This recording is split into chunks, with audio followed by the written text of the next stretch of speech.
Good afternoon, everyone. Welcome to this joint webinar co-hosted by the Law Society of South Africa and Storm Guidance. It's part of our ongoing collaboration to ensure our members in the legal profession are fully au fait with the risks and cybersecurity. Today's session is focused on ransomware. And the only thing I want to add to members on ransomware is that you need to treat ransomware as a normal risk to your business, which means you need to have a plan in place when you do have ransom attacks. It's not unique in South Africa. We've had a number of law firms, many large law firms that have been hit by ransomware. So members would benefit and take guidance from Neil and his team. And one of the things that we have on our Law Society website is a page on cybersecurity with lots of guidance from various service providers, including Storm Guidance. And a critical thing that you can find there is your crisis management risk process that you need to have in place, not only for cyber attacks and ransomware, but you need to have it in place for most of any critical issue that happens in your business. So this is when you, Neil will give you guidance, but when you look at ransomware, the big thing is you need to look at it as a business risk and how best do you deal with your business risk, how it impacts on your law firm, and also how best to deal with it. You know, many of the people will tell you, firstly, you report it, but in South Africa, there's very limited resources in our policing services. And like everywhere around the world, it is not a question of if I'm going to get hit, it's a question of when. So a person who's prepared would be able to ride the storm much easier. And the legal profession has been subject around the world to many ransomware issues. I know one of the large law firms in South Africa had to pay a ransom of $1 million US. And I did report that last year when we had a joint session with Storm Guidance. So I ask all of you members that are practitioners and your practice to ensure that you have business risk insurance, specifically cyber insurance, over and above your other risks that you need to take care of. Thank you very much. And over to Neil. And Neil, I'll leave the meeting. I'll stay for a short while. Thank you, everyone. Thanks very much, Tony. And thank you very much, everyone, today for giving your valuable time to be with us to go through this short seminar on ransomware and ransomware negotiations. I'm going to share my screen. Oh, Nicola, can you just allow me to share my screen, please? So we're going to take you through today.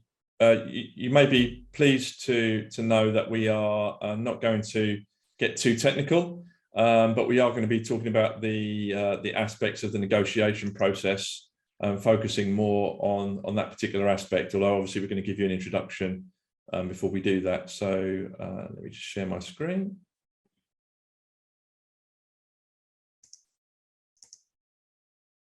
Okay, thank you very much. Okay, so just a quick one-slide intro into Storm Guidance. We essentially do or provide three key services. We're a boutique cyber risk advisory company with over 200 years combined experience in cyber, and we perform three areas of service. So the first one is in cyber risk assessments, and we've got a flagship cyber risk assessment called Cyber 3 Rapid Risk Review, which we perform for hundreds of clients each year, and something which is particularly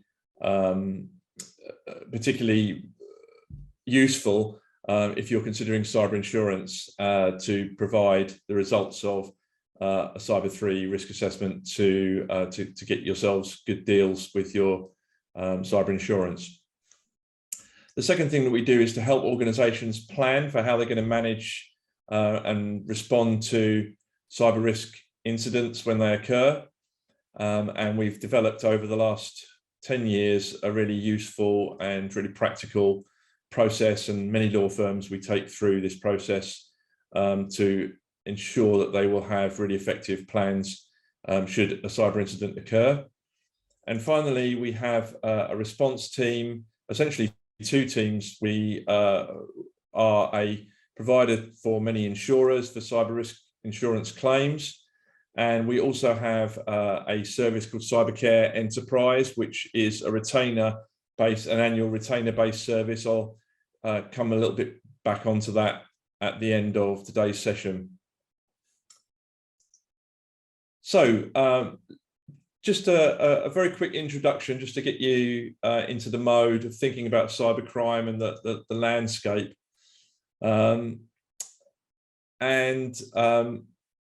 The first thing really is to talk about some of the attacks on national infrastructure. So 54% of the US 500 critical infrastructure suppliers have been suffering incidents. There's lots of problems with supply chains, and those also affect law firms as well. Business email compromise attacks continue to rise with the average attack. And again, we respond to many of these incidents with law firms each year.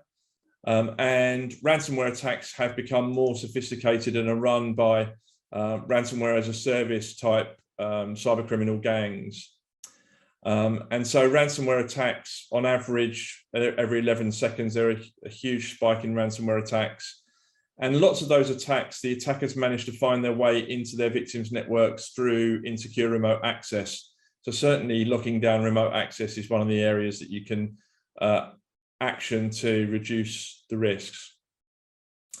And there's also much more targeting of potential victim organizations, so a lot less opportunistic type cybercrime and much more sort of focus on individual organizations. And this is one of the reasons why we're seeing law firms in particular targeted, because attackers know that if they attack law firms, be it through business email compromise or frauds, or through ransomware and extortion, they're very likely to be, or more likely to be, successful in terms of the fraudulent acquisition of funds. So just coming on to ransomware itself, I've been in this business now for over 30 years. My colleague on the call, Nick Shah, OBE, has a very deep history in working for UK law enforcement all over the world, really, and specifically in South Africa. And I'll let him talk a little bit more about that later. So we've got a very deep background in this. And for the last 2 years, we've been really focusing on ransom negotiations as one of our capabilities in terms of enhancing our investigative capabilities, and essentially to help organizations that are, if you like, at their wits' end when it comes to recovering their businesses, recovering their firms from ransomware attacks, and assisting them to do that in the most efficient way possible. As I'm sure you'll know, the problem for how to respond effectively to ransomware incidents has been driven mainly by the huge spike in the number of ransomware cases that are occurring. Many of you may already know businesses that have been attacked. It's kind of similar to pandemics in a way. You know, do you know people that have in the early days of COVID that caught COVID? And it's similar now. Obviously, as specialists in this area, we deal with businesses on a daily basis that are suffering from ransomware attacks.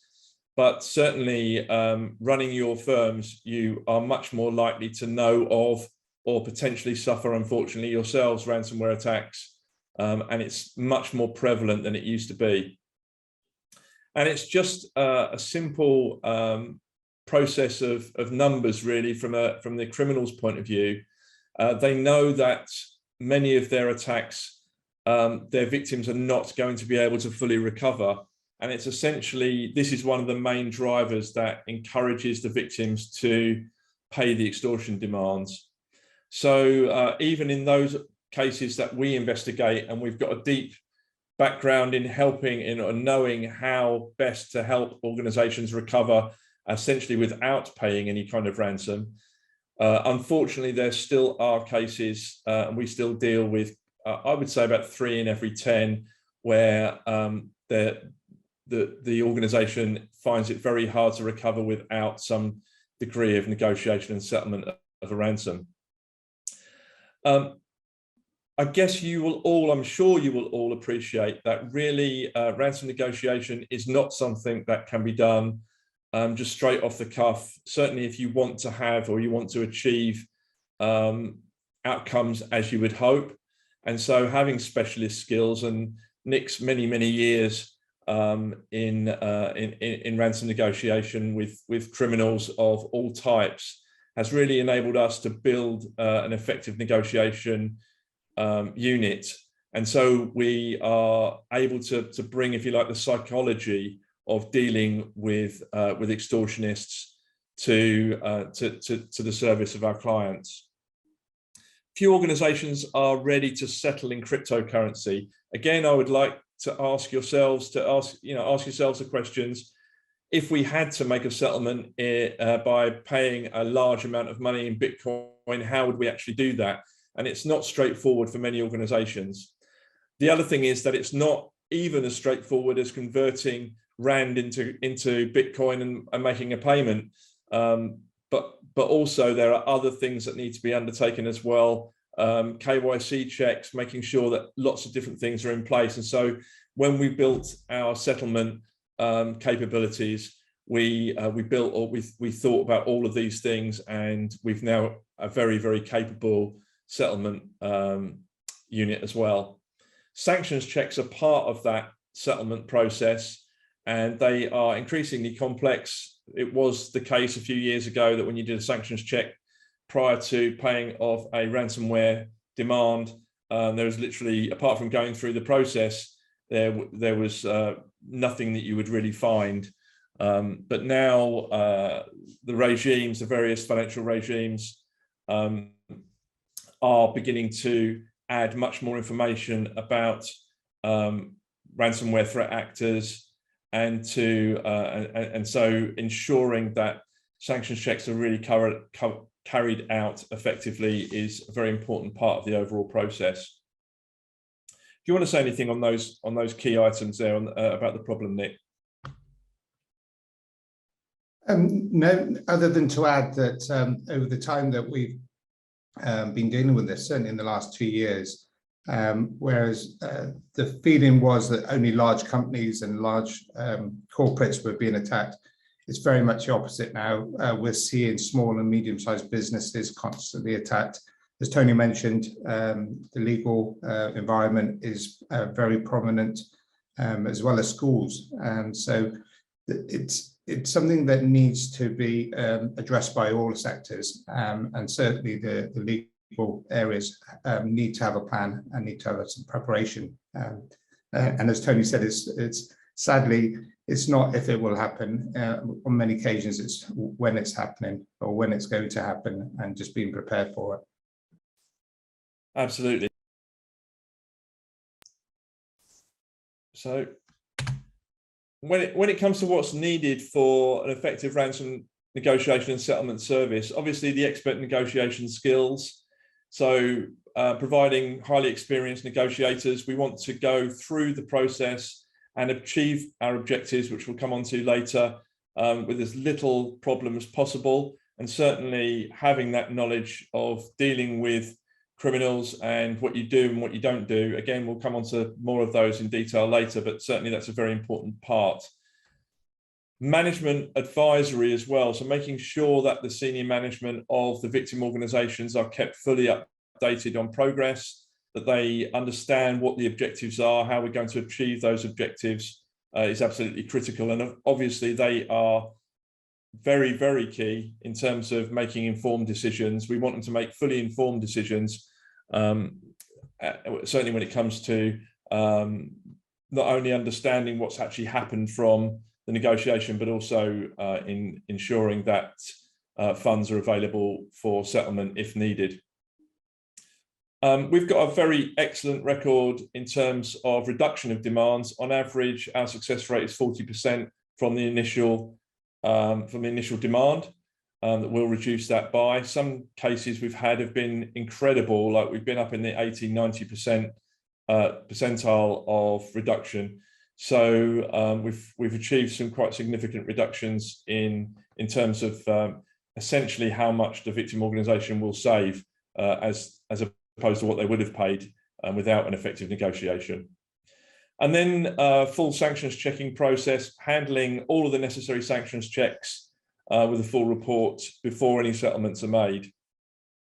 That's also key when it comes to law enforcement and what law enforcement and sort of government and regulators require as part of a standard interaction with ransomware threat actors. The other very important point is that insurers also require these steps to be carried out as far as making good on the claims that are made. And also making sure that we can settle in multiple cryptocurrencies. So not all ransomware demands are made in Bitcoin. A number of them are made in Monero and other types of cryptocurrency. So being able to convert large sums of Rand or other fiat currencies into the relevant crypto to make the payment, and we've got a very structured and anonymized way of making those payments as well. So I thought what we would do is take you through a sample scenario just to give you a feel for the processes and what occurs when an incident is suffered. So first of all, a victim company staff arriving early and they report that they cannot log into their PC. So imagine your staff in your firm unable to access their desktops, whether they're laptops or desktop machines. And IT support are contacted and they discover that many of the systems, including core file servers, email and operational systems, are all encrypted with ransomware. And as I said, we're not going to go into all of the technical aspects of this, just so that we can move you on to understand what the ransom negotiation processes are. But suffice to say that as part of the investigation, that we find that there are network attached backup systems. And unfortunately, and one of the key, if you like, technical features of ransomware is that it will search out, find and encrypt any network attached backups, pretty much as a primary activity. So in this particular scenario, we've learned that the backups have been encrypted, so we can't easily revert to good last known backups. The demand that's made is in 7 Bitcoins. That equates to roughly £210,000. I can't remember what that is in Rand, but it's a large amount of money, and it's not at all unusual when it comes to the types of demands that we're seeing. We've seen many demands in excess of $1 million and others that sort of will come down from there, but very few of which are, I would say, under £100,000 or $100,000. So that's generally, we're pretty much always talking about quite large amounts. And the attackers also, again, it's pretty common, the attackers will also claim to have stolen data before infecting the network with ransomware, which they say they will make this data public if their demands are not met. And when we say public, that generally is that, first of all, the ransom operators will publish the fact that they have breached a victim organization. They usually do that on their dark web leaks site. And then they're trying to encourage or trying to force, if you like, the victims to pay the ransom. So they don't generally release all of the information immediately.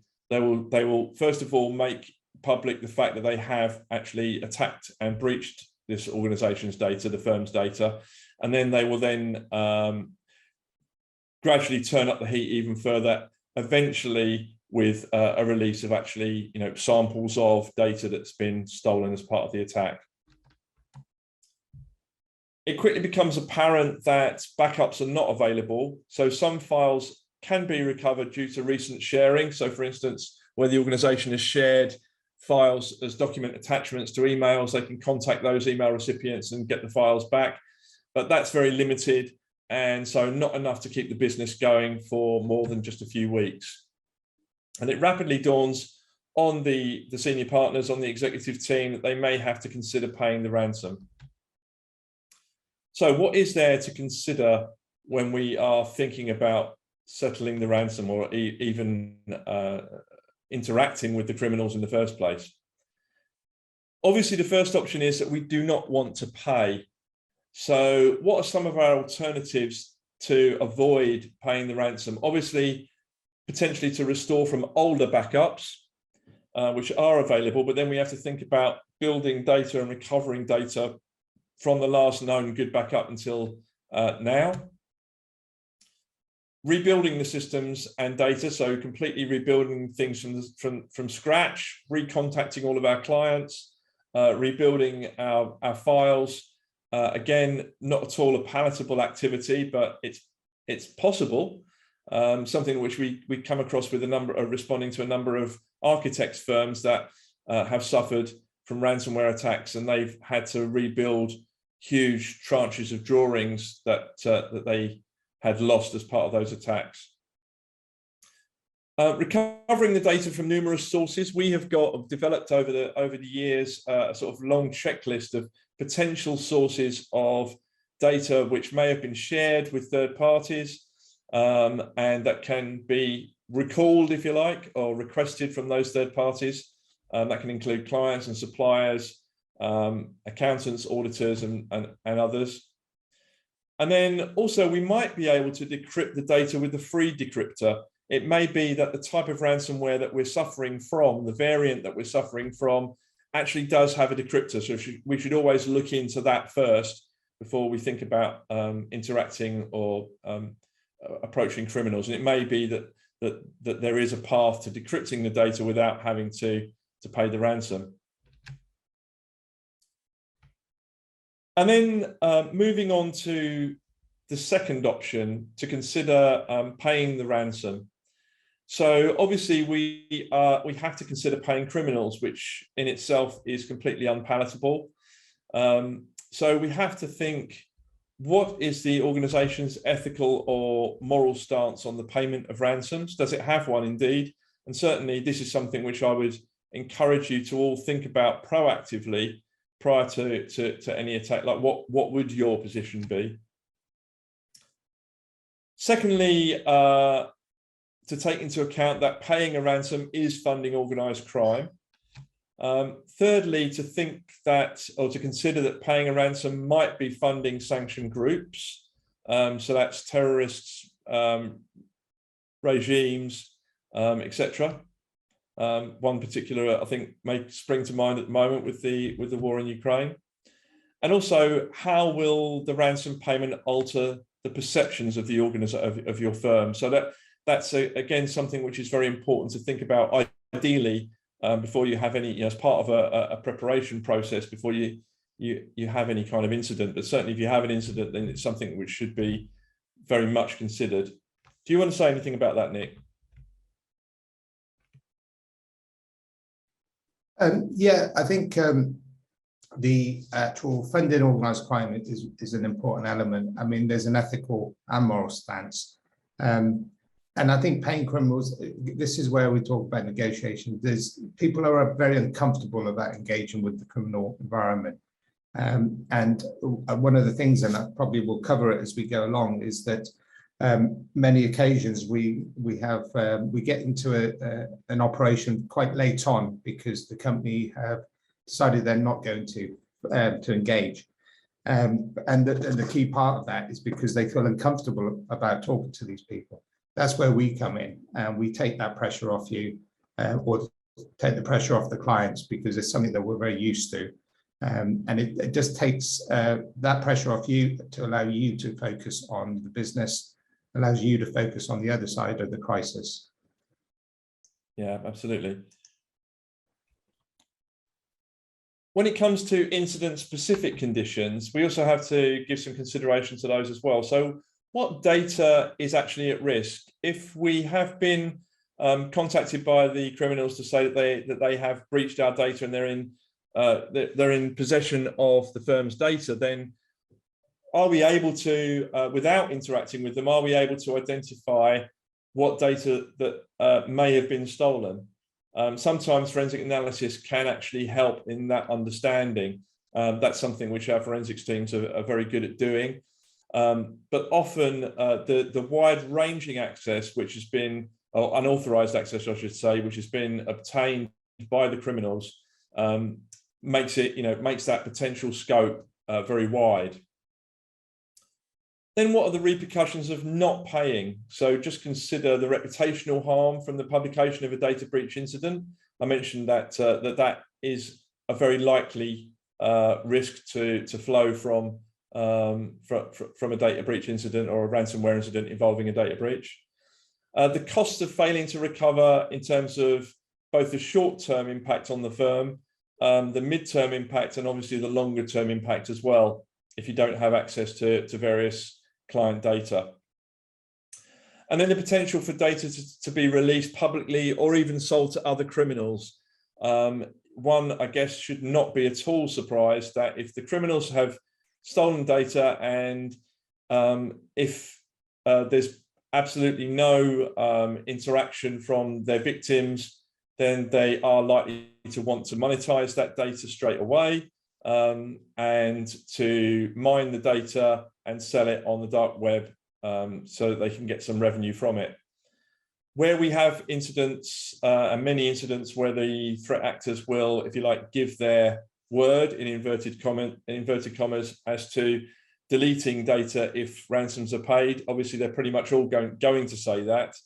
And it's really on a case-by-case basis as to whether or not that is considered to be a reliable undertaking. And certainly it's always worth thinking about what would the firm do if that were an unreliable undertaking, which it may well be.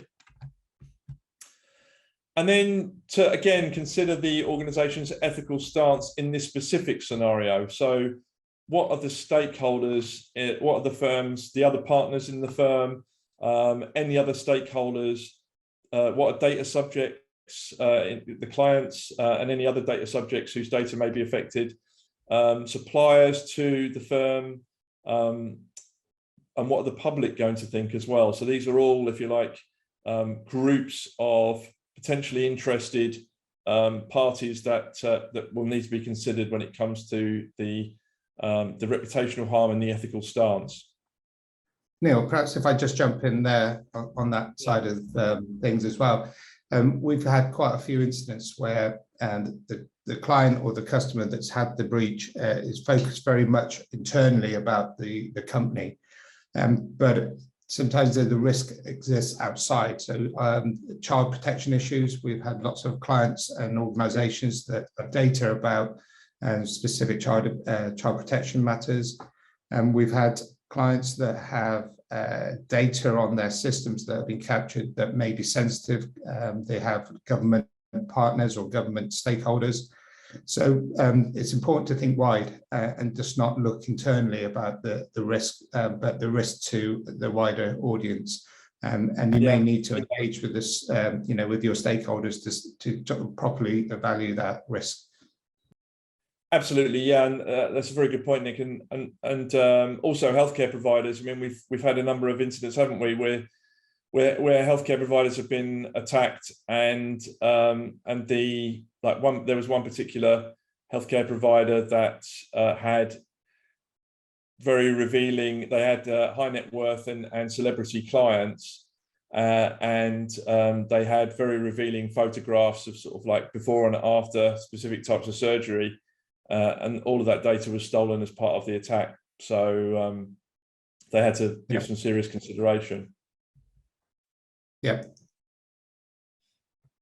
Some of the legal considerations, I mentioned about the sanctions checks.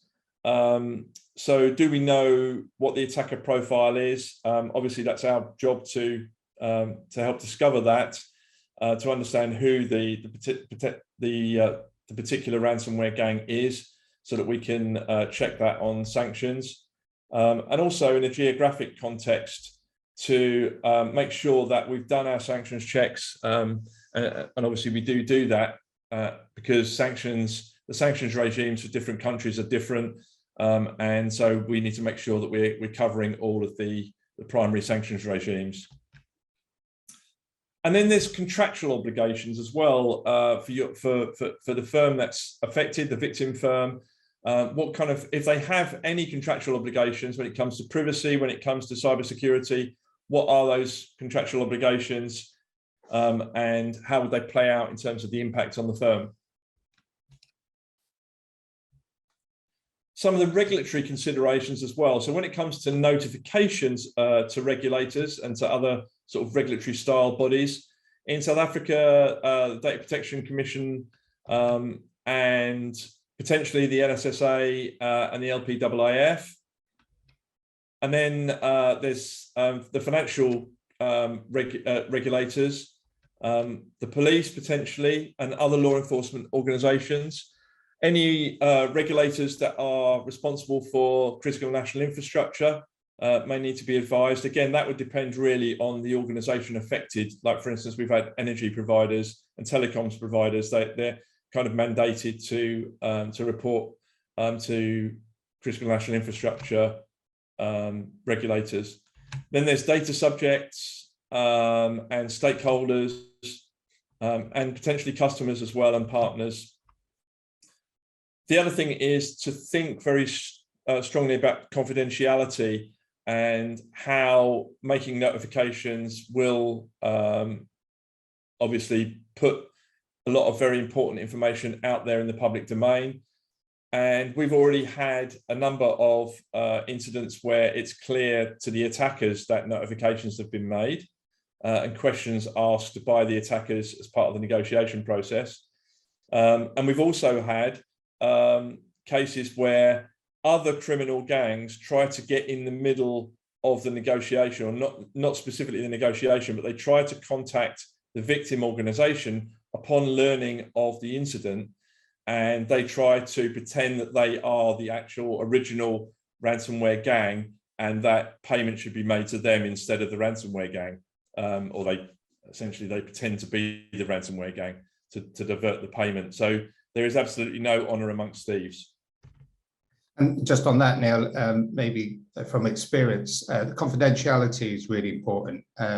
Those sort of incidents happen. We've had also scenarios where the victim company starts using the email system to communicate amongst themselves about the ransomware, and the software is being monitored by the attackers. So any discussions that have internally, you need to be very careful about what method you use. And something Storm certainly have a small advantage on is around notifying law enforcement, especially from my background and Neil's. We've got quite a good relationship in Europe and US and in South Africa, especially from my background. One of the key challenges some of the victim companies have when they don't engage with the right people is, who do you report in law enforcement? Do you go into the local police station? Do you phone your local officer?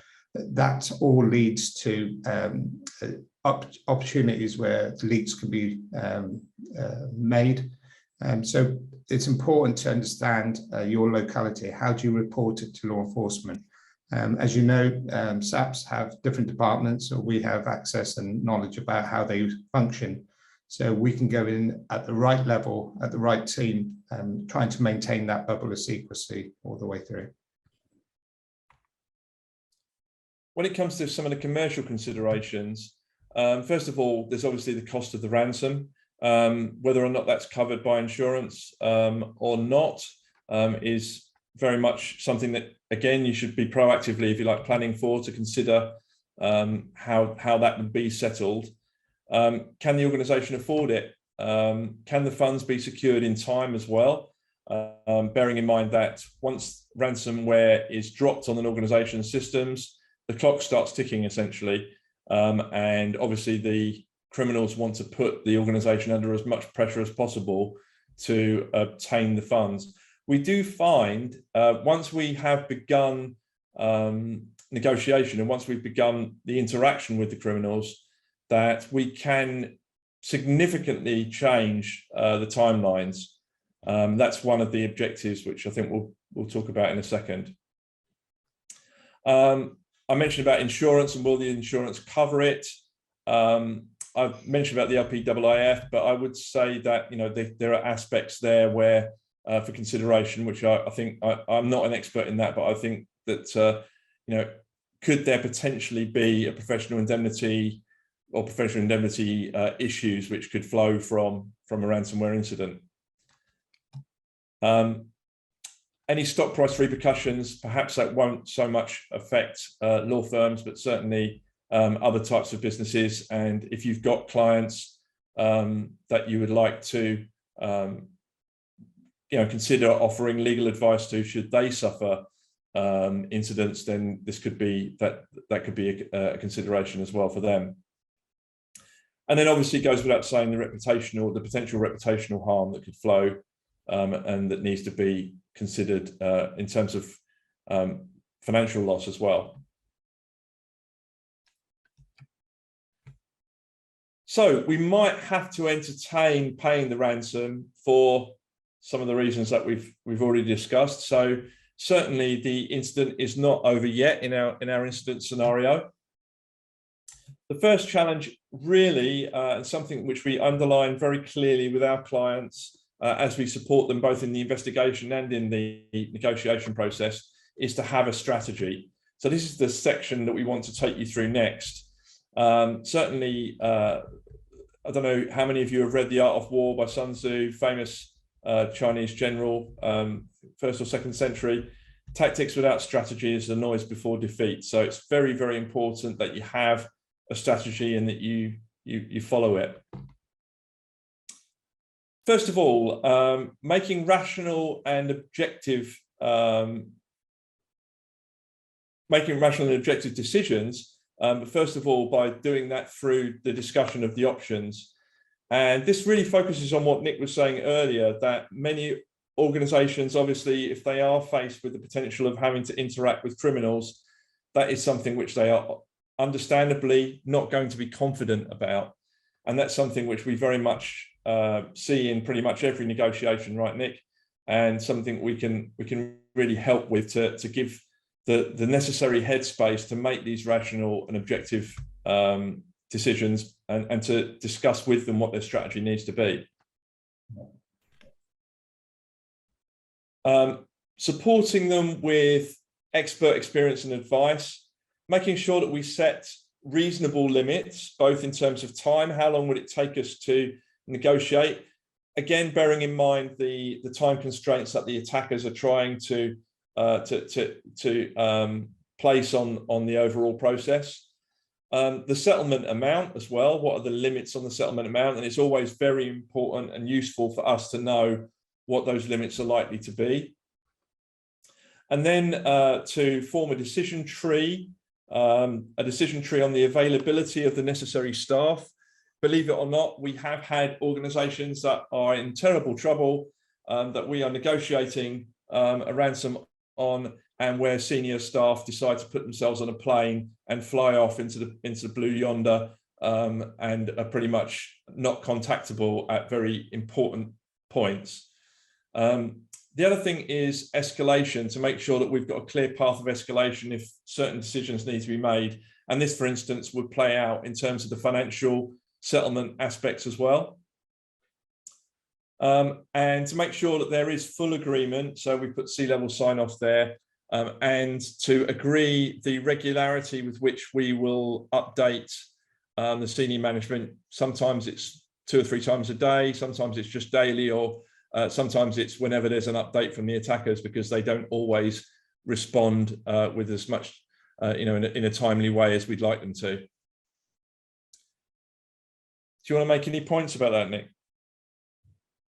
Yeah, I think it goes back to, as we start planning and preparing, having a proper, strong and robust crisis management plan. Having the right people and making decisions, not necessarily quickly, but we also have had occasions, and not just in ransomware, but in the crisis management world, where there's too many chefs, and a decision is so difficult to come about because of different opinions. It's good to have a crisis management team. It's good to practice with them, but it's also good to have that structure. So after discussions, decisions made, so we can move on. And again, practicing that and using scenario-based practices just to test your crisis management processes is really important. Yeah. So when it comes to easy communication, we use the traffic light protocol. So it makes it nice and easy for management to understand whether things are green, whether they are amber, they need to be considering potential alternatives, or they need to be thinking about impact, or whether they're red and it's something which is a really important decision. So we use that simple process. When it comes to negotiation breakdown, timing is critical. We want to make sure that we can get hold of decryptors to recover the data as soon as possible, but there are some risks there where the decryptors are not provided. One of the things which pretty much all ransomware groups go through is what are called campaigns. So they will create their ransomware as a service operation. They will name it, they'll give themselves a name. They will recruit various actors in the whole process at different levels to drive that criminal enterprise.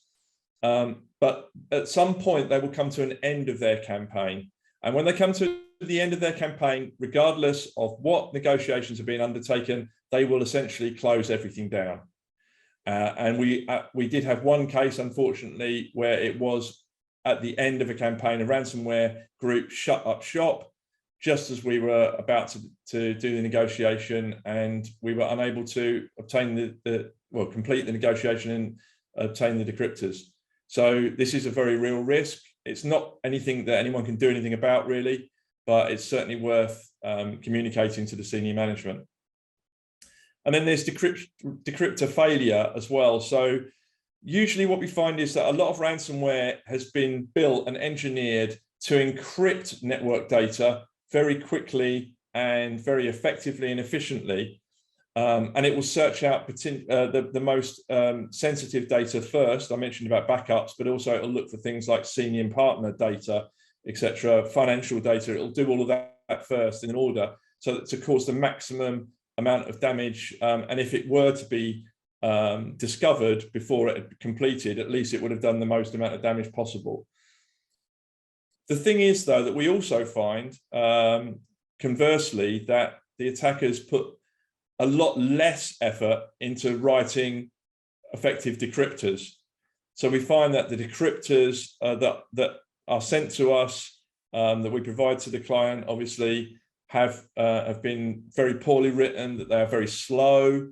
Sometimes they don't fully decrypt the data. It is a risk.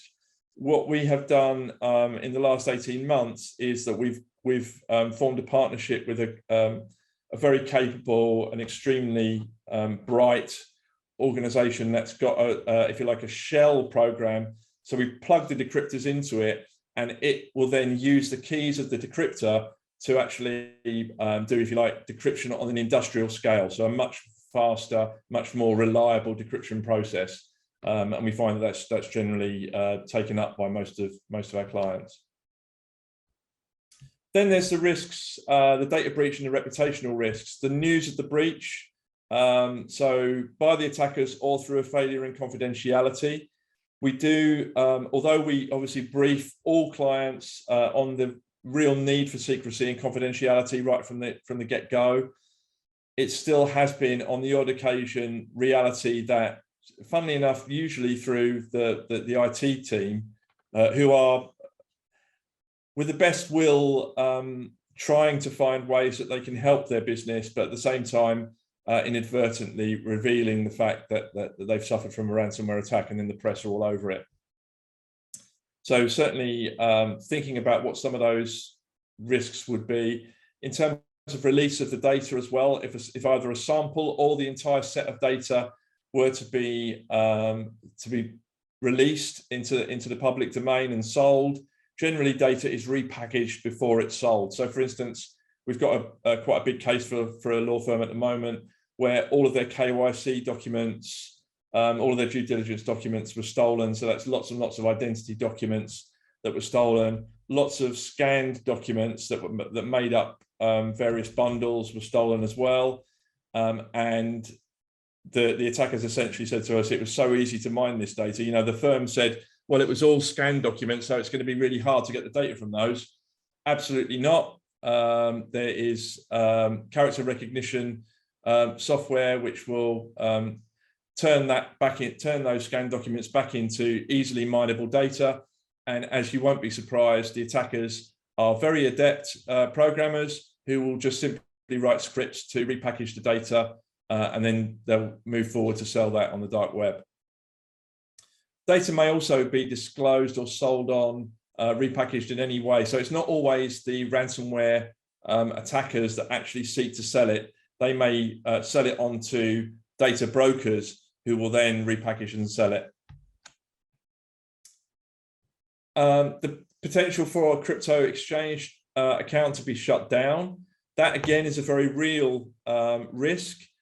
We have spread, as part of our settlement process, we spread our exchange accounts so that the likelihood that if one gets shut down, and generally it will be shut down if, because obviously the government and the financial regulators are looking to crack down on, they don't want funding of criminal gangs to occur. And so they work with the exchanges to try and cut the ability for organizations to pay ransoms out. So luckily it hasn't affected us yet, but we are aware that it is potential risk. We want to make sure that we kind of spread that risk and reduce it. So operating more than one set of accounts and making sure that we're spreading the ransomware payment, the settlement payments out, reduces that risk. And then there's losing contact with the attackers. Again, we have, over the many cases that we've investigated, the odd one or two where we'll lose contact with the attackers. Generally, I mentioned before, it'll be either as an end of campaign activity, or it'll be because law enforcement managed to catch up with them, or because of sanctions checks. We found with the Ukraine-Russia war that a few ransomware gangs did shut down, and that was basically because they were trying to escape the war and relocating their own operations. There were many ransomware gangs that were operating out of Ukraine, so yeah, they were affected by the hostilities. When it comes to engaging the attackers, we find that patience is a virtue. So profiling the attackers, understanding the nature of the ransomware gang, what their past has been like in terms of the types of organizations that they've attacked, the reputation that they have for the demands, the settlement, the provision of decryption tools when settlements are made, and the reliability of decryptors. So all of that is very important in terms of informing our overall profile of the attackers. Also, thinking about it through their eyes, what do they know about your firm? What do they know about your financial data? What do they know about whether or not you've got any insurance policies, whether you've got cyber insurance, for instance, and whether they think that they can make their demands off of the back of that knowledge. And then there's the benefits of the engagement. This is something which I know Nick wants to talk more about, but certainly we've found that there are 5, if you like, key points when it comes to putting together your engagement strategy, and for the senior management to understand clearly what the objectives would be from a negotiation. Do you want to talk about those points, Nick? Yeah, I think one of the key things for me, and I think this is where the industry is, we call ourselves ransomware negotiations, and the term negotiations gives the impression we come at the end to make some payment. I think it's really important to understand getting a negotiator to engage with the attackers early is really important. It's not about paying the ransom, because that's the last option for us. Generally, that's not what we intend to do. By engaging with attackers, the benefits are so overwhelming. First of all, you can actually understand, as it says on the screen, what data has been exfiltrated. Providing the attackers providing evidence that they actually have. We have heard of incidents where people claim to have data that actually don't. So engaging with them early to just give the clients a clear understanding of their risk. That's what the negotiation is. That's what engaging with attackers is about. From experience, yeah, we attacker profiles. We use loads of different tactics, including time of day that they're engaging with, the type of language they're using. We can work out if English is their first language or not. So we will look at all sorts of areas that we would try and give the client as much information as we can about the attackers. Again, it's about risk management. What is the risk to the client? Very important thing about what they know about you. We've had clients with so much information on their websites, freely available, including financial documents, because it's not very difficult. And we have seen attackers be aware of this activity. So it's important to, if we know what they might know, then we can negotiate to the best. Obtaining proof of life, or data as we call it, is important. Neil mentioned the forensic element to all this. It's very important, but whilst we're engaging with the attackers, I'm also engaging with the technicians, because I will get information that benefits them around the forensic side. It's important to know how the attack was done, where they, what part of the systems they've been into. And if I can help them find that, it makes their life so much easier in identifying what data is at risk.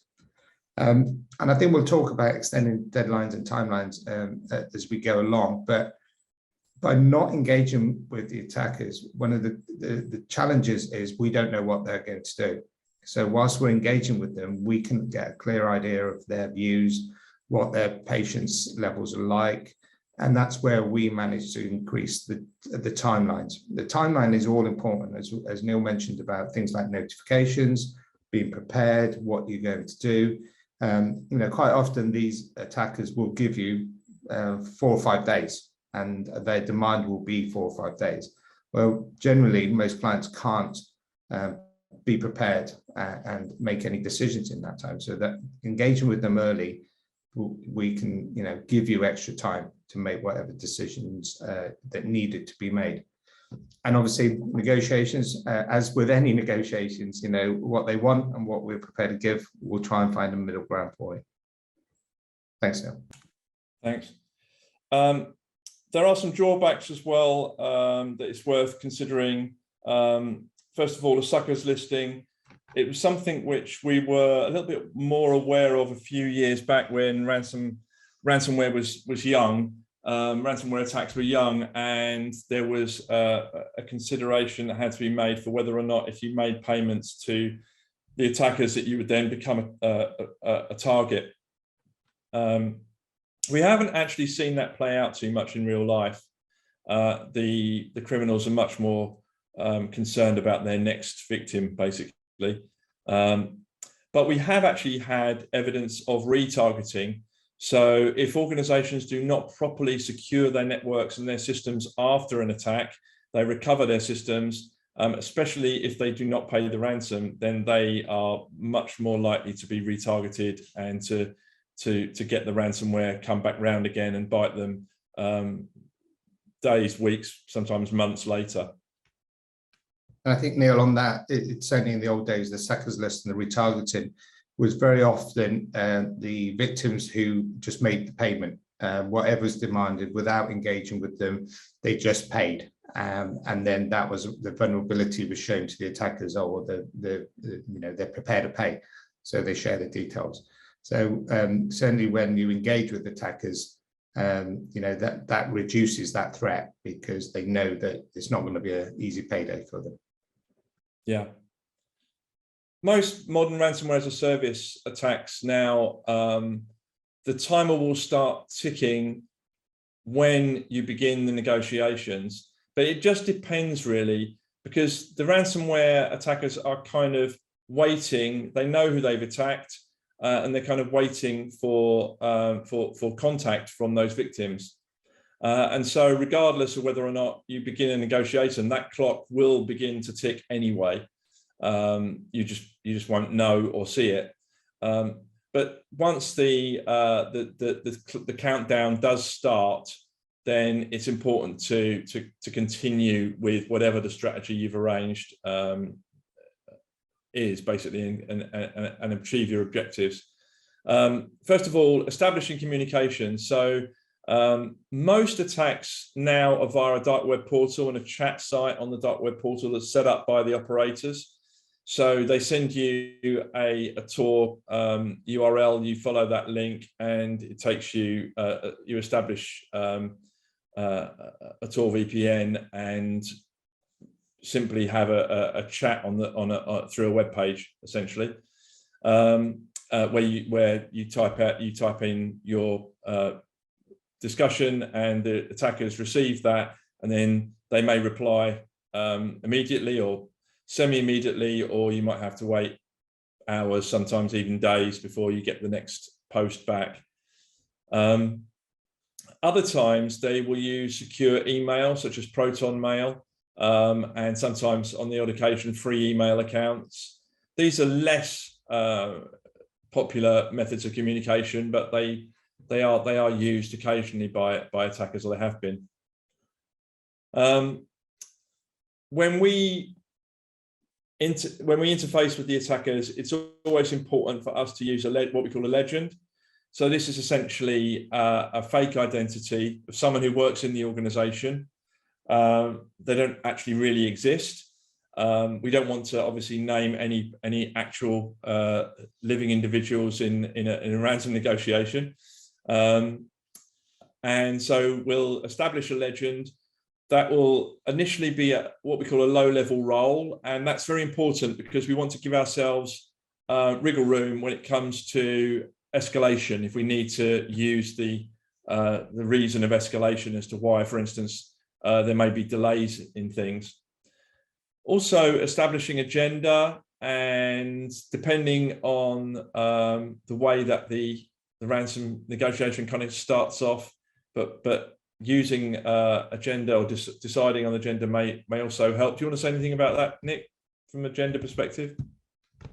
Yeah, very much as we engage with them, there may be more than one person that's engaging, or at least in theory. The attackers will think, oh, I've handed it over to my team leader or my manager. So that's where we will assess whether changing the gender of the person communicating, at least in theory, benefits the conversation. And it's, I know it's awful to think, but quite often a female they may not consider as important, so they may not want to have that conversation, or the conversation may be very difficult.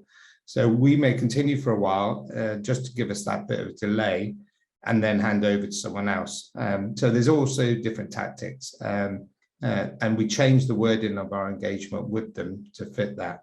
The low-level role is very important, as Neil pointed out. You can't be purporting to be someone with some decision-making capability.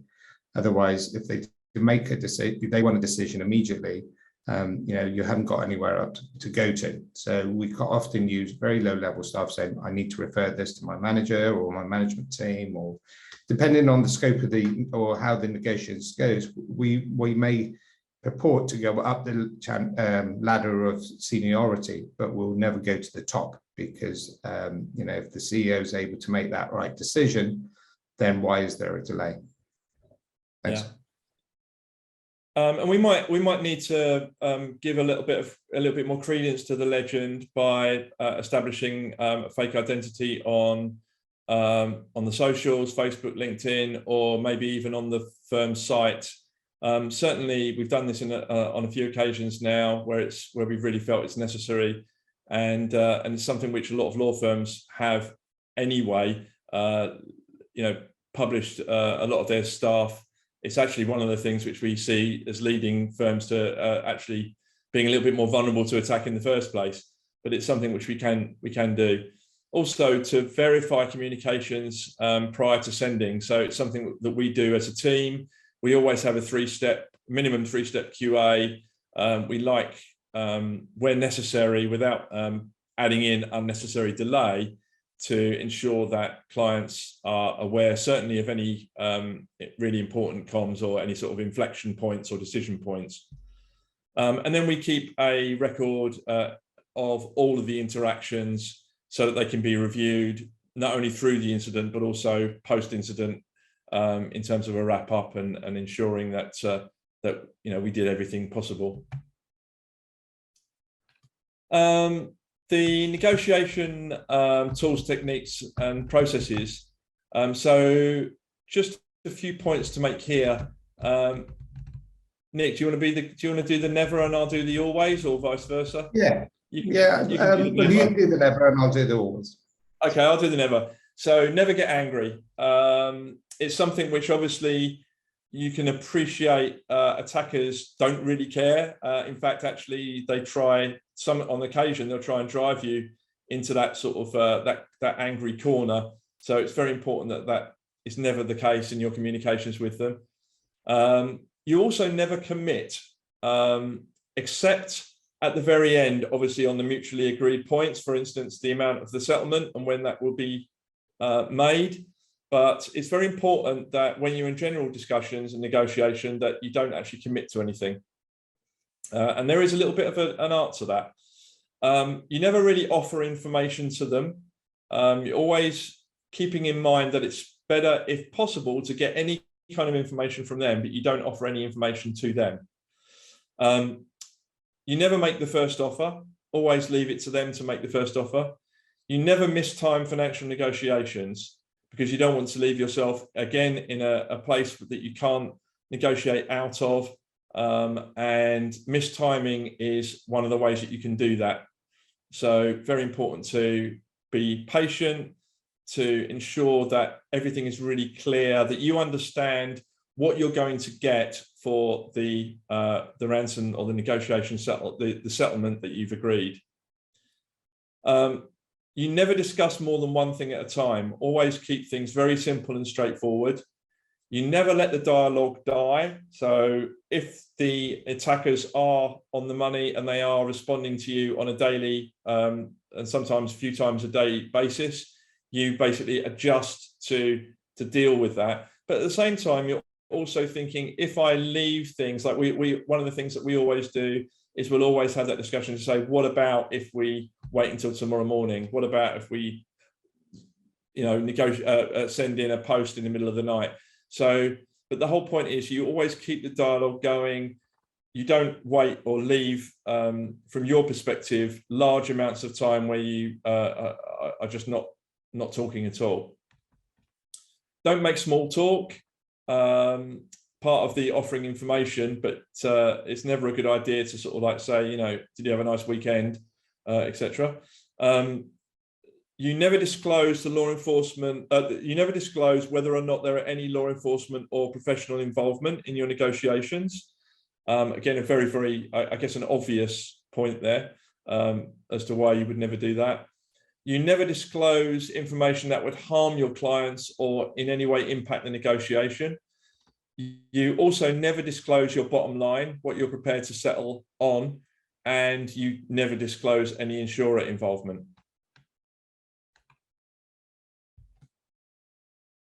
Thanks, Neil. Nick, on the always. Yeah, thank you. And those were nevers really, but with the always, these are all sort of incident specific, but it's really important to be aware of the objectives, and that's not our objectives, that's the objectives we come together with the client. And what is the outcome on this? Quite often our first few meetings will be discussing, are we prepared to pay? Are we able to pay? And the decision may be that we're not able to, or we're not prepared to pay. But that means, what are my objectives? When I'm discussing things with the attackers, then my objectives will be either gain time or create a delay or find out more information. So always be aware of the objectives. Always be courteous. And that's where we found it's really useful to get someone from outside, someone like us who are outside the business itself, because Neil will tell you, we've had some certainly small businesses that have been attacked, and it's very emotional for them. And Neil can talk about some of the counselling services we do perhaps at the end, but it's an emotional time for some of the clients and some of the businesses, even the bigger ones. It's a stressful time. So it's easy to get angry. It's easy to word your conversations where it's not courteous. There's not any benefit in doing so. And drip-free dialogue. These are very much skills of a negotiator. Just because they ask doesn't mean we'll immediately respond.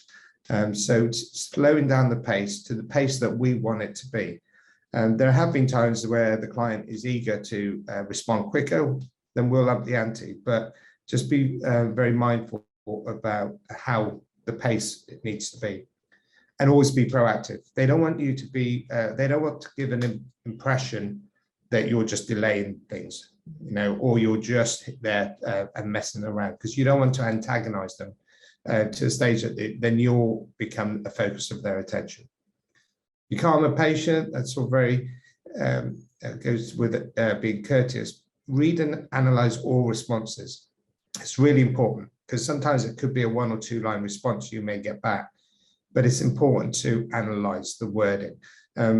Some negotiators like myself are trained in analyzing the word contents and word structures. So it's important to understand that, but also the timing of the messages. As we said earlier on, sometimes that gives us a lot of information about the type of attackers that we're dealing with.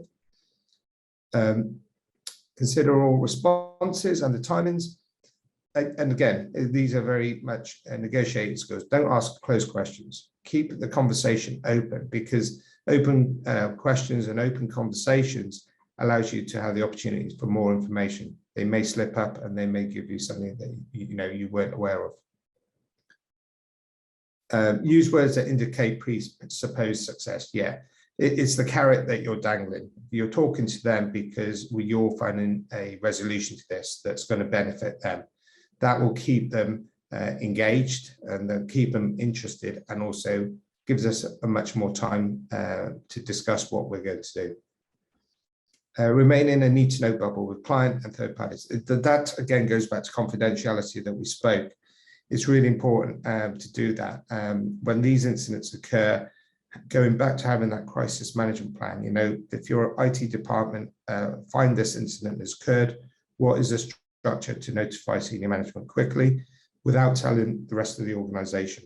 Because we've certainly had a crisis where the rumor mill within an organization has caused more damage than was necessary, because people started thinking, well, we're going to go bust because we've been attacked. All your employees become nervous and worried. So having that need to know bubble is very important, and that can be achieved by having a proper structure. And keep escalation options open. We're always in that position of keeping conversations going, making sure there's options available. So if our plan A doesn't work, what's our plan B? That's very important. These are just sort of key points, the nevers and the always. We have to be flexible in all circumstances. And certainly going back to one of the nevers is about mistiming, and when we disclose, you know, quite often there've been incidents where the client has come to us late on into the incident where they've already opened a channel of engagement. That can sometimes cause us problems, because if they've communicated perhaps late in the evening of the working day or on weekends, that makes it difficult then, because the attackers feel that you're available to at any time. If your working day is 9 to 5, Monday to Friday, and you're messaging them at night and in the weekends, then you're sending a message to them that you're finding this A, very important, and B, that you're available 24/7. So that creates a problem. So it's really important to understand all these things early on. And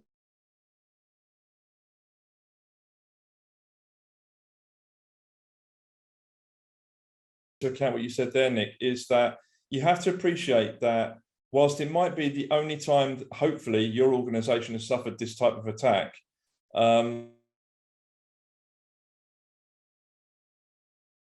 day in, day out, and usually 24/7 as well. So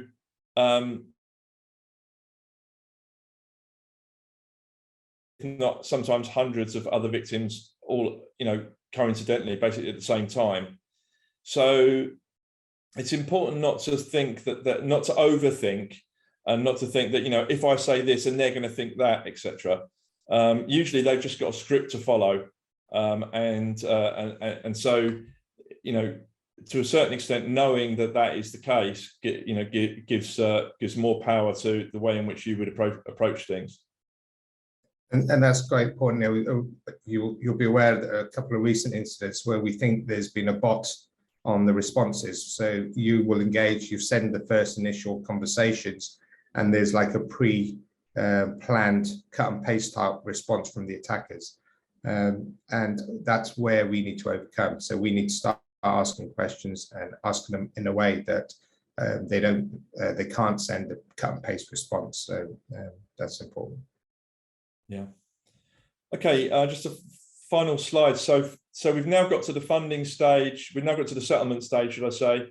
We're preparing for the settlement, and that needs funding. We undertake sanctions checks, and we need to make sure that there are available funds. So that's understanding the cryptocurrency that's required, the fiat, the standard rand, UK sterling, dollars, etc., that's going to fund that cryptocurrency purchase. The source and the timing of that, stepped or single payments, and then any transfer fees as well, because it costs money to obtain X amount of cryptocurrency. It's something also that it's very important that you would consider using a settlement service such as ours. Exchanges have really upped their KYC in the last, I would say, 6 months to a year, partly in response to law enforcement and government and regulatory, if you like, well, although they're not properly regulated, but in response to certain pressures that they know, there's concerns that criminals are using exchanges, and they don't want to make it so easy for them to do so anonymously. Completely understandable. Where that plays in terms of an organization wanting to very quickly fund or set up a new cryptocurrency wallet with a large balance in it to make a ransomware payment, that is increasingly, if not completely, not possible nowadays.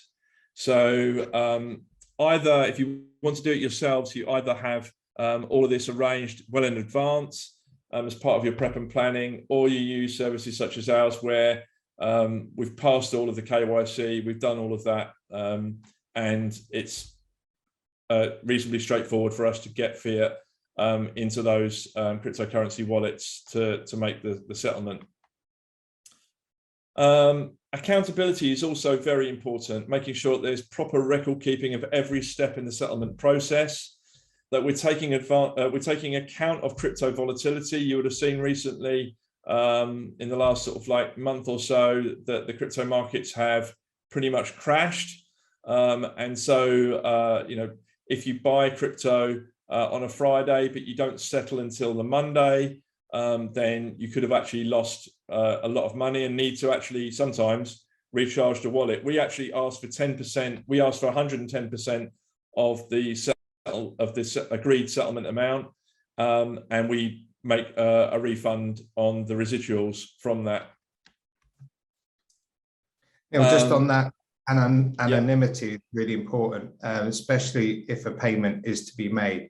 What you don't want is the attackers to come back with you with evidence that you as a client or you as a company made a payment, and having that in some form to be able to come back with a secondary threat. We'll make it public that you made this payment. So having a system similar to Storm or other people who can make that payment for you is an important consideration. Yeah. And I think as far as actually tracing payments, we can make preparation, and we have on a number of occasions in the past, for tracing the currency once it's left our wallets and where it goes, etc. Attackers obviously know that activity is likely to take place, and so they take a number of steps to make it so that doesn't actually achieve anything. But as Nick quite rightly said, that you have to be aware that they can reverse that, and they can do blockchain analysis themselves, and identify the wallets that you're using to make payments and what the balances are in them, etc. Post engagement, we will obviously ensure that any outstanding fees and balances are settled. I mentioned just then about transaction tracing and undertaking that transaction tracing as and when needed. I also mentioned earlier about fast decryption services. So once we've got the decryptors, we can plug them into a fast decryption shell to attain a much more rapid recovery time. And then on the comms updates, and as part of our kind of final report, we will make sure that that any updates are made, or the client is enabled, if you like, and their legal team are enabled to make any updates to regulators, law enforcement, any other stakeholders and staff, suppliers, partners, all of those people that they may have had to notify in the first place. Just on that point, in some of the current incidents, we've engaged with some of the law enforcement partners about sharing information, and I just sort of focus on that a little bit, because certainly some law enforcement agencies, when you report this type of crime to them, they want all the information. Well, certainly in this group of audience, there's legal privilege issues. And quite often what the law enforcement agencies ask for is not necessarily what they actually need. So when you come through an intermediary like us, we can protect the legal privilege side of it, and we can be the sort of barrier between the two, where we can only provide them the information. The reality is, and sadly the truth is that most law enforcement agencies, when you report these type of incidents to them, are not actually investigating. What they're doing is collating information for the wider picture in order to bring down these gangs. But it's not like a burglary occurred in your office as well. They'll come and be focused on that particular instance. They're building a picture. So it certainly is important only to give them information that is necessary for them, because we want to assist them, but at the same time, not to give information which is going to damage you as an organization should it get disclosed. Yeah, thanks for that. So finally, even when ransomware wanes, ransomware attacks wane, and they will, just like any other crime, I think we'll find that the threat of extortion will remain. We're already seeing business email compromises where there is a data breach, resulting in not only the potential for fraud through the interception of transactions discussed through email, but also, and this might be something that certainly some of you on this call would have experienced, but also we're finding that the attackers are now saying, hang on a second, we broke into that mailbox. We either did or didn't, or were not able to commit a fraud, but nonetheless, we've got all the data from that mailbox. There's thousands of messages, attachments, documents, etc. So we're now going to contact that victim and we're going to make a demand. We're going to extort them from a data breach perspective. There are other types of extortion as well, with denial of service attacks on the internet. So all of this is really driven by the potential anonymity that cryptocurrency can give the attackers. And so whether it's ransomware or any other type of digitally enabled extortion, those types of attack will continue. So it's important to build and work on your plan for how you're going to respond to that. I just mentioned at the beginning, our cybercare service, an annual retainer, provides hotline access, the reactive advisory, providing sort of technical investigative, crisis PR, the ransom negotiation and settlement, pretty much everything that an organization needs to respond to a cyber incident. We also partner with legal providers in the delivery of these services to their clients and to the insurance industry. It's something that might be of interest to your good selves. If you have clients that you think would be interested in being ready for how they're going to respond to a cyber incident, should it befall them, then it's something that you can offer your clients, and you can pretty much plug and play with us. Finally, supporting information. We have a lot of insights on our website, stormguidance.com/insights. We always like to reflect on our experience of managing hundreds of incidents a year. That kind of gets, so you'll find, if you like, different types of commentary and analysis on our website that you will not find on others. A slightly different view of things, but certainly a very practical and real view. So please visit that if that's of interest to you. Thank you very much for your time. Very interested to take any questions that you may have at this point. There's one question in the chat, Neil, which I think you'll be best to answer.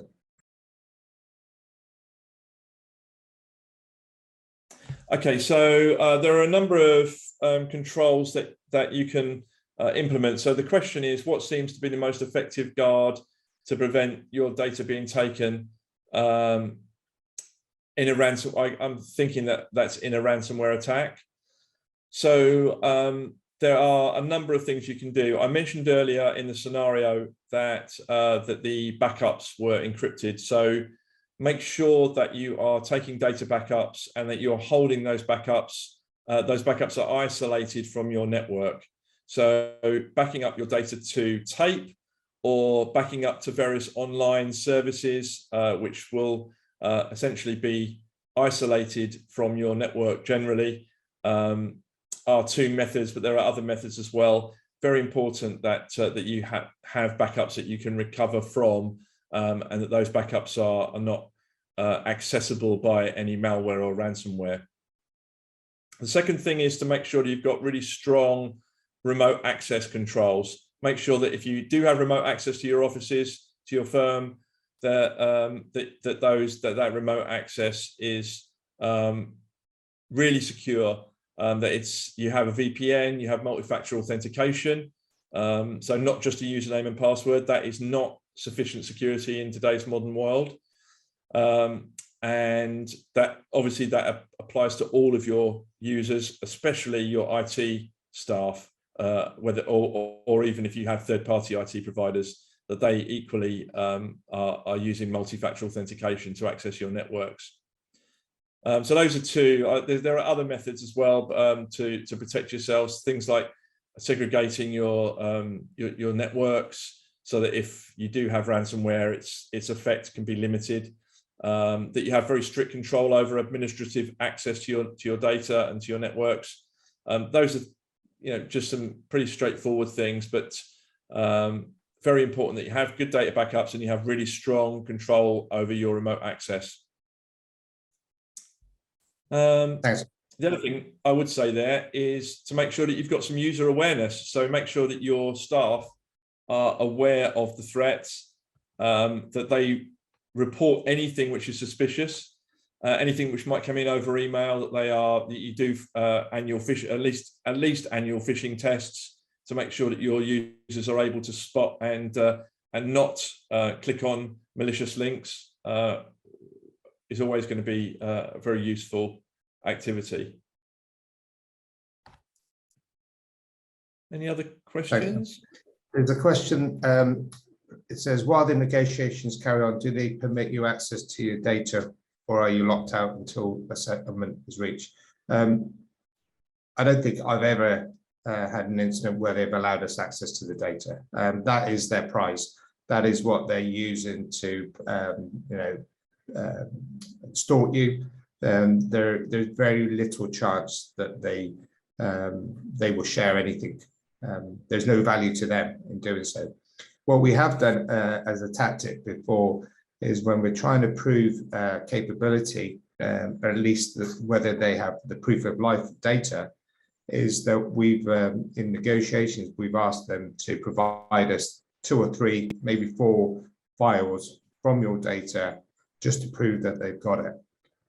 In amongst those files, one may be critical to you as a business that you need to either have to carry on with your business or not. It's important for us to try that thing, but at the same time, not make it obvious to the attackers what file is important, because obviously we don't want to point the finger to your important data. But that is an option sometimes which has worked, where they've given us a certain spreadsheet in one example, which was really important to try and keep the business continuity. So that can work. But yeah, as a whole, they won't give you access to it. Yeah, for one of the following on from that, there are essentially two things we want to get from the attackers there. So the first one, as Nick said, is the proof of life of the data. So we want them to show us that they actually have examples of data. And then the other one is proof of decryption. So we want to make sure that when they say that they have the decryptors, the capability to decrypt. So we want, they're essentially saying, if you pay us, we will provide you with decryptors. So we want to say, okay, that's fair enough, but we actually need evidence that you can do that. So we have to be quite, as Nick was saying, we can send over to them critical files. They will only generally take 2 or 3. I think the most we've ever got is 4 or 5. But they could be very, very vital files. Now, because they've taken the data, it's not appropriate, if you want true proof of their capability to decrypt, it's not appropriate to send them the original files with the original file names, which can actually be a good thing if you want to get back some very critical files.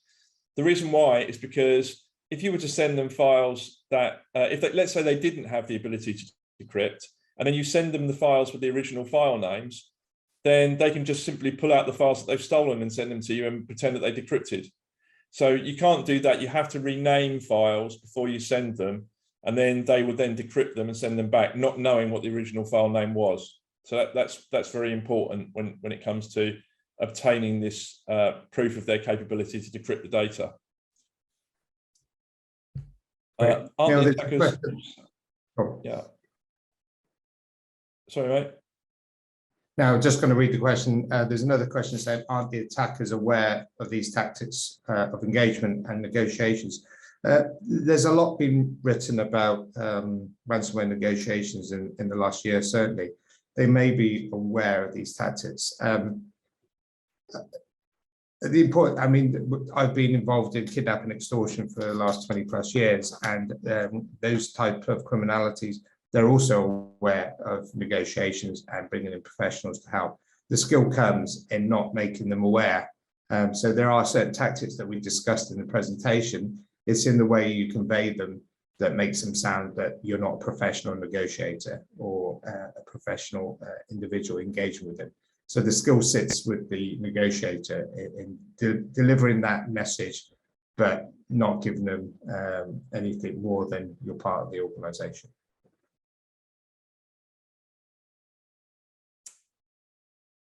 How is it possible to be sure that they will provide you with the decryption key once you've paid? Isn't there a chance they will try to extort you for more? So it's a very good question.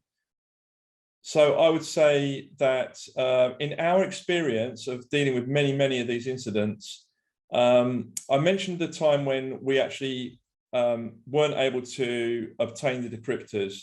We've had, because most modern attacks now use multiple keys, there's not one single decryptor key. And we've had one case where the attackers sent us decryptors for, I think there was 8 or 9 keys, wasn't there, Nick? And I think we got 4 or 5 or 5 or 6 of the keys, but not all of them.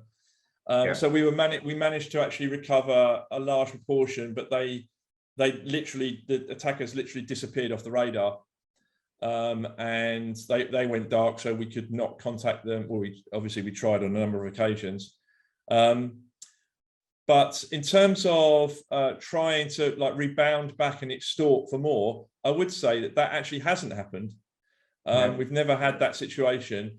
Usually the attackers do want to maintain a reputation that if you pay the ransom, then you will get the decryptors, and because they don't want to get a bad reputation. If they do get a bad reputation, then obviously, and that gets around, then obviously victims are just not going to pay. So very true. I don't think I've had one that's not delivered when they said they were going to, and then try to come back.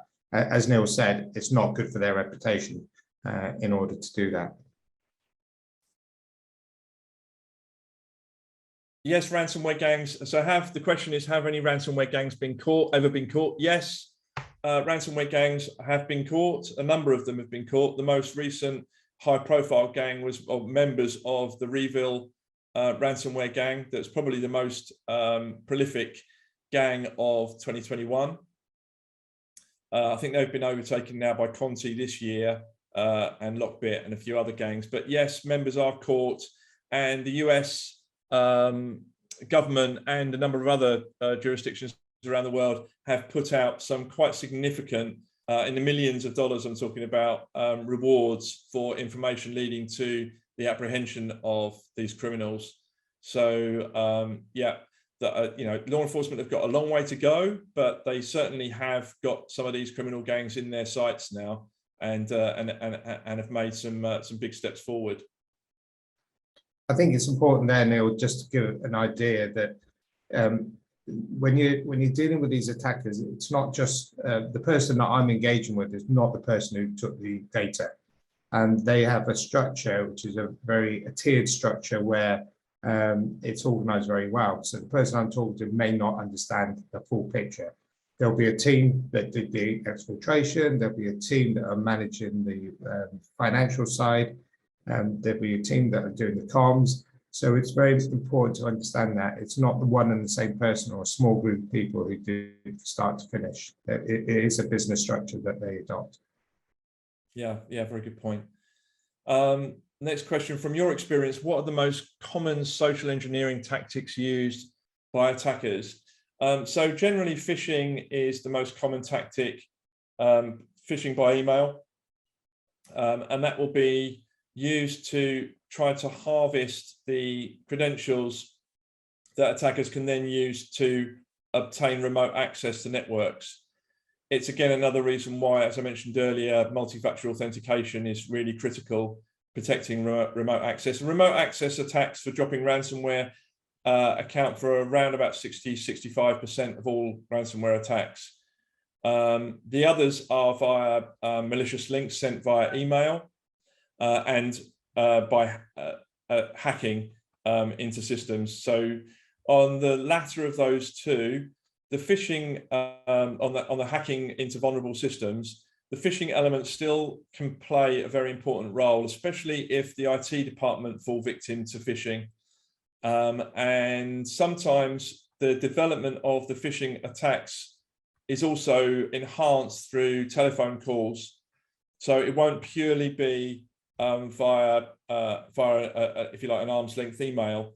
It will be as part of the overall scam to make phone calls to essentially try and prepare the victim of the phishing to be ready for the receipt of what they think is a legitimate message, and then they will then click on something, and then they'll go, oh, okay, but because I've been told on the phone that I'm going to be receiving this, then it's got some, I can place trust in it. So now I'm going to enter my credentials. So yeah, so any kind of phishing are the most common social engineering tactics that are used. We've had a couple of cases that have been quite sophisticated in that they've been financial services organizations, and actually one law firm that was targeted where the attackers will pretend to be a new client of the organization. They will, and in doing that, they will sort of like say, "I'll go through KYC," and they will then attach macro malware onto the documents that they send through for KYC. And for in one financial services, it was a spreadsheet of their current financial transactions and accounts. And so the recipient will then receive those, again, expecting them because they've been preceded by a call. They will then trust and run that macro, and that essentially gets malware onto the victim's machine, and then the attack begins.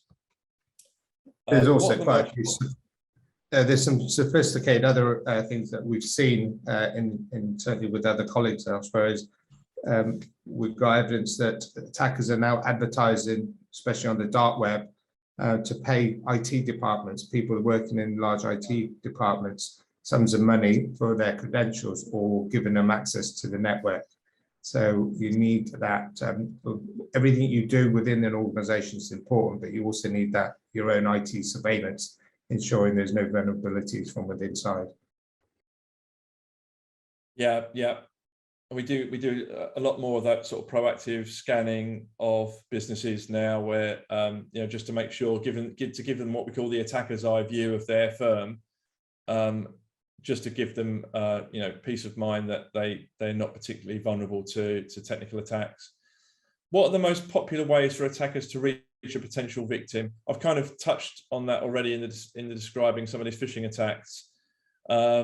But they certainly seem to do a lot more targeted research on victims now. We've had, again, quite a large law firm in the City of London that had, they were part of an incident actually. They weren't specifically targeted themselves as the firm, it was one of their clients that were targeted. But the relationship that they had with the client was researched, and it was that relationship and the expectation of trust between the firm and their client that the attackers hijacked and used to gain unauthorized access and plant the ransomware. Would it be, okay, so we've mentioned phishing scams already. I think just to add to that, Neil, the sort of levels of gathering intelligence the attackers are doing is quite sophisticated. In some sense, we've certainly seen evidence where they will look at the company's house documents to look at their net income for the last few years, and that very often mirrors what the demand is. So they're getting more and more savvy, more and more sophisticated on how they do things. Yeah, I'm not sure what the controls are in South Africa, but we had that case, I don't know if you remember, Nick, where the attackers actually did set up a completely fake company. So they could open up bank accounts, and that wasn't a ransomware attack, it was part of a fraud, part of a business email compromise fraud. So yeah, where you'd be most vulnerable are in your remote access, in your emails, your staff not being aware and inadvertently clicking on things, and not having backups and network security controls. We do a lot. I mentioned we do a lot of scanning. We've got an attacker's eye view scan, like a very affordable scan that we do on businesses, and that reveals huge issues that organizations have where they don't realize that they've got old technology. That attackers have registered domains which are close to their firm's domain, which have recent registration. So we search for all of that kind of stuff, whether or not the firm actually has its staff's email addresses are in existing breach data sets, technical vulnerabilities of their internet facing systems, all of that kind of stuff, and a really handy report to be able to remediate and protect yourselves against those issues and make your firms more resilient. Do you know of any attackers that were actually caught, arrested, and brought to book? Yeah, that's what I mentioned earlier, the Reveal team. There's a lot of, I mentioned that there's some quite large rewards that are being offered by the US and other countries now for those that are prepared to, or that give them information which would lead to the arrest of ransomware and other types of cyber criminals.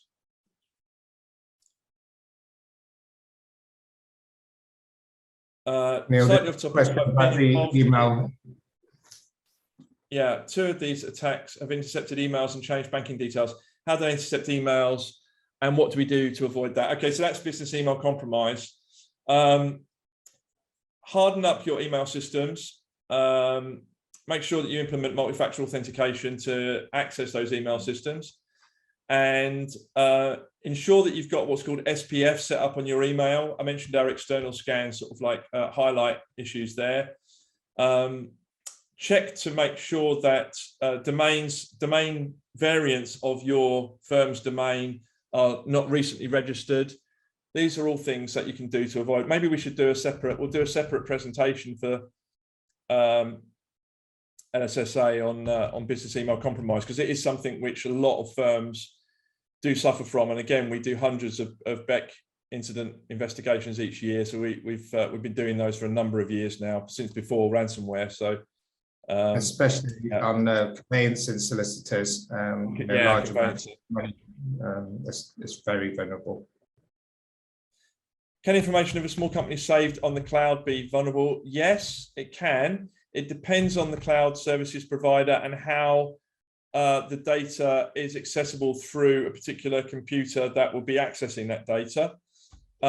It's very important that if you are using, and firms are increasingly using cloud services, understandably, I can see why that would be the case, but very important to ensure that you do some due diligence on those organizations providing those services to you.